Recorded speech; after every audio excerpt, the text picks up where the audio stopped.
Steve LeVine, let's do a kind of news feed. Here we are. It's hurtling towards the end of August. Another intriguing, challenging, interesting year, and of course, not a great year for certain folks in particular parts of the world where we've got an energy crisis, we've got war, we've got a whole bunch of things. But that being said, let's share some good news. So what I think is good news, Steve, is the announcement that's happened Tuesday in Canada between Volkswagen, Mercedes, and the Canadian government. What do you make of that, Steve LeVine? Yeah, a couple thoughts. One is we have moved from talking about battery just over this last year. We've moved from aspiration. We've got lithium-ion companies, anode, cathode companies, people talking about gigafactories, but lying in the background, this whole thing, you and I have both been banging the drum. When is Europe, when are the United States going to get their own supply chain? China owns the whole thing. What is wrong with you? What we've had over the last several weeks and accelerated and really closed in and then telescoped with that event that you're talking about is both continents have gotten serious about it and have put down hundreds of billions of dollars. And now we have companies that are actually realizing and taking action. We're actually gonna grab, own, and possess the raw material. Yeah, it's a big geopolitical move.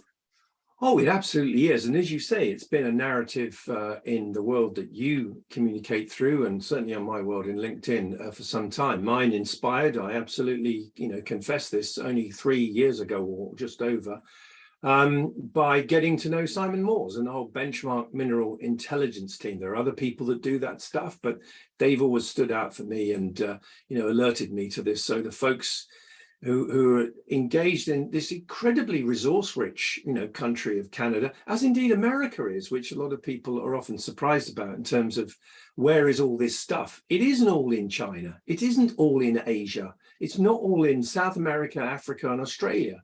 It's all over the world, and by varying degree, the cost to access it, the ease of, the geopolitics to all of that, it's a big variable. But I'm intrigued by something, Steve. You've got a presentation coming up, discussion coming up, I think, and I'm not sure the date of that, but that's with a former CATL senior. Now, CATL, if people aren't aware of that, what is it? Something like a third of all battery cells currently being made are made by that one company, Robin Zeng's company. So what's that conversation going to be about? I'm very intrigued by this. Yeah, so this is so that's Bob Gallion. The date is September the 8th. He was CTO of CATL until about a year ago, and he started out with Robin Zeng from the beginning. So he was there the whole time and helped Robin to set up the company. One of the things that people are not talking about. So the U.S. and China, the U.S. and Europe have both set up the framework for incentivizing the establishment of standalone local battery supply chains. But what they're not saying is that it takes so long to get the raw materials, to get everything set up, that really what we're talking about is the 2030s, the late 2020s at the earliest. This supply at volume, meaning that Volkswagen is going to be able to supply its whole run like that. We're talking about the 2030s, meaning our primary technological rival is China.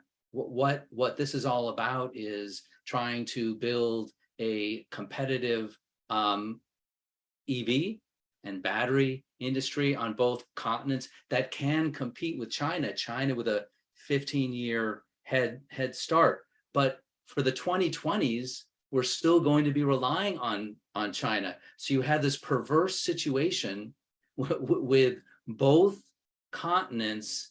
It's sort of it's sort of like, waving a red flag in front of your wife. Hey, I'm going to divorce you in 5 years. But meanwhile, you're living together, and right, and we're going to be, so we're asking China to help us through this decade-long period. What that whole period is all about is getting free of China. So it's going to be very interesting. Does China want to go along with that? And these are the questions that I'm asking, the main questions that I'm asking Bob. What does that decade look like? Wow, Steve, I think you framed that incredibly well, and yeah, extraordinarily intriguing, because as you say, this is nothing new, and the crazy thing is, of course, it's been a very public process. It's been absolutely out in the open. The whole Made in China 2025 thing is a public document in effect. Yeah, it's taken a while, but listen, if now the West has woken up, Europe and America, so let's just, if we can, quickly talk about President Biden's plan then. So the recent, what did he call it? Inflation Reduction Act. Didn't quite get the title of that, but I guess they're having to do a little bit of, dancing around the whatever it is you dance around. How significant is that, Steve? What difference is that going to make in short, medium, and long term? Because you're talking about some, decades long processes. Tell me a bit about that, please. Yeah. Given you're in America. Yeah, it's big. It's big. So it's about $100 billion in spending. The whole bill is $350 billion. It includes all kinds of stuff that has nothing to do with inflation, climate, or anything else.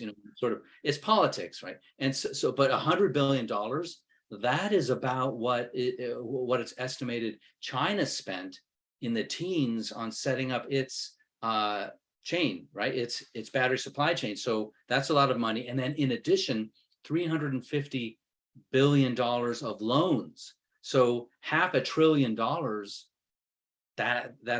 that's good money. It's in the execution though. It's okay. What does a battery chain look like?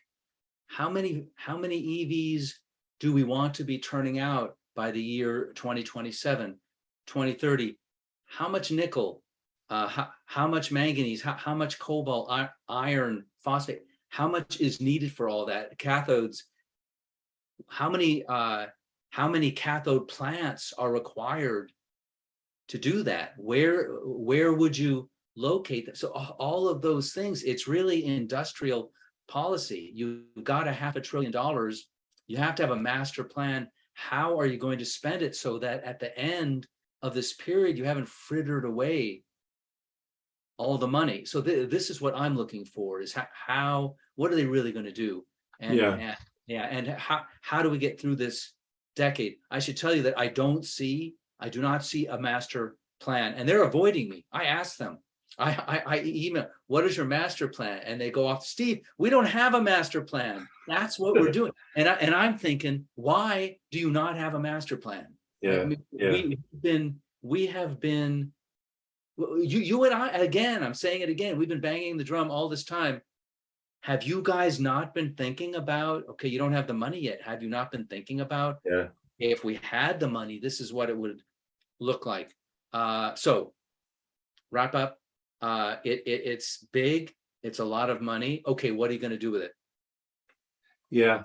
Now, here's the thing. Did you go to, I mean, watch online, Sir John Goodenough's 100th birthday party? Did you see that gig? I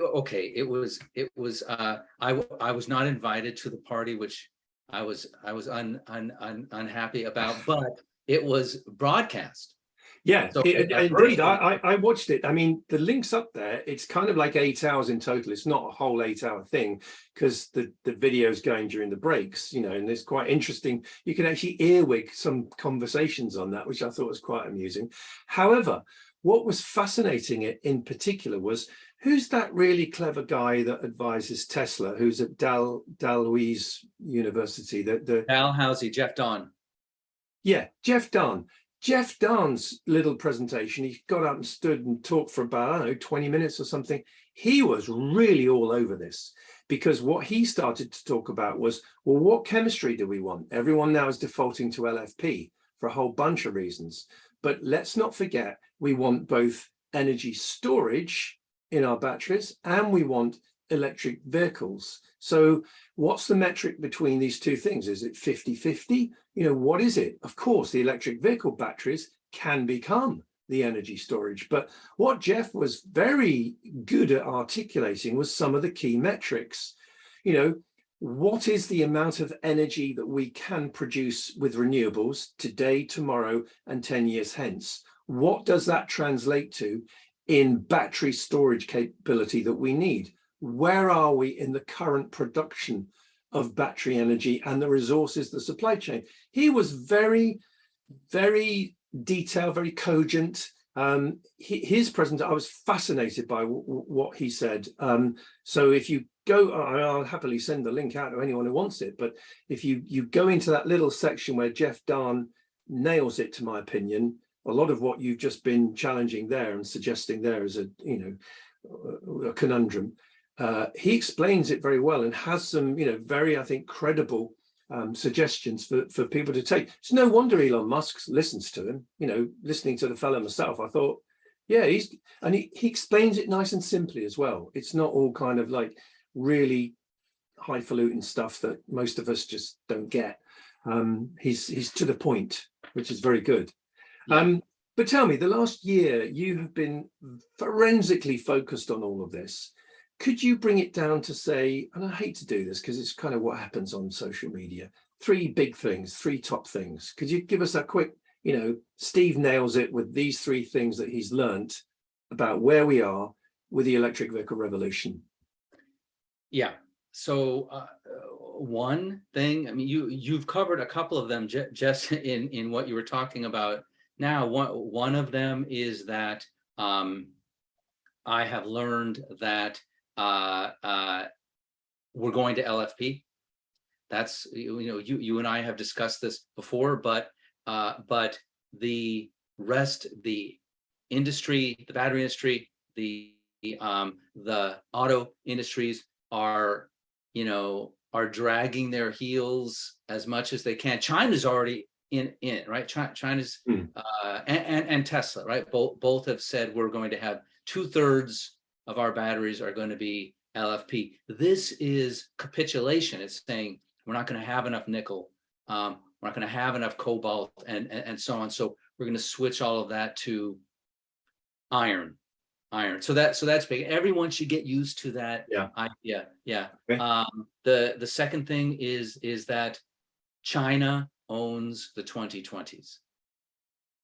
Pure and simple. And so if we're going to have, we meaning the West, and the West includes, by the way, I'm talking about the non-Chinese world, so South Korea, Japan, Europe, and the United States. If they want to have a piece of the EV revolution, they've got to run like nonstop sprinting from now until the end of the 2030s. Okay. What's a third? There doesn't have to be 3, Steve. Yeah, but those are 2 big ones. Well, they are very big ones. That's again where your discussion on, you say the 8th of September with Bob from CATL, given he was a CTO, that is going to be fascinating. Look, this is just a quick run through. I thought it'd be nice to just get hold of you with this news today from Canada. Obviously, we need to get a bit more the gist of that, as I think you might have said earlier, and I know you've got a very smart mind. How can a country agree this stuff? Surely it's companies, etc. It's individual suppliers of X, Y, Z. So that's going to be fascinating. But there's no doubt to my mind that Volkswagen and Mercedes making this move, this is a truly significant moment, and I think that others will follow. But and I'm over in the States. I'd love it if we can meet up San Diego, fully charged live. I'm also up in Calgary a bit later on in the month for Energy Disruptors. So if at either of those we can meet up in person, that would be great. But Steve, for now, thank you so much for just being so readily available. Appreciate it. Thanks for having me. Let's do it again, Roger.